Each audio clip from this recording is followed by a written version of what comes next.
స్థానిక సంస్థల ఎన్నికలు రాబోతున్నాయని మంత్రి పొంగులేటి చేసిన ప్రకటన మీద బీఆర్ఎస్ నేత శ్రీనివాస్ గౌడ్ స్పందించారు.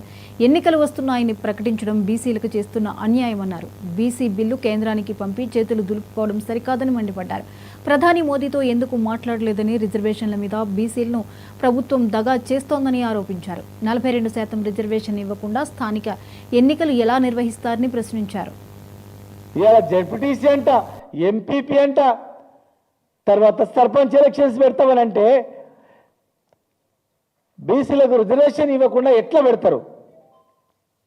మీరు 42% ఇస్తామంటే టికెట్లు ఇచ్చినంత మాత్రం టికెట్లు గెలిచేదే వాళ్ళు 40 పైనే ఉంటారు, 50 పైనే ఉంటారు. లెక్కలు చూసుకోండి.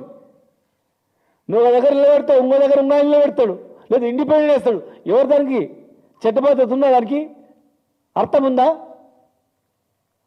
హడావుడి చేసి, రైతు బంద్ చేసి, కన్ఫ్యూజన్ చేసి మళ్ళీ మోసం చేయాలనే ఒక ప్రయత్నం తప్ప ఏం చేశారు చెప్పండి మీరు? బీసీలకు అణచివేత, కేసులు, కుట్రలు, కుతంత్రాలు తప్ప, ఓట్లు కావాలి తప్ప వాళ్ళని మనసులుగా చూసినటువంటి పరిస్థితి ఉందా? నిన్న కాక మొన్న ఆర్టీఏ కమిషనర్లు వేసారు. ఒక్కరైనా ఉన్నారా? ఒక బీసీ దొరకలేదా? ఒక బీసీ మీద దొరకలేదా?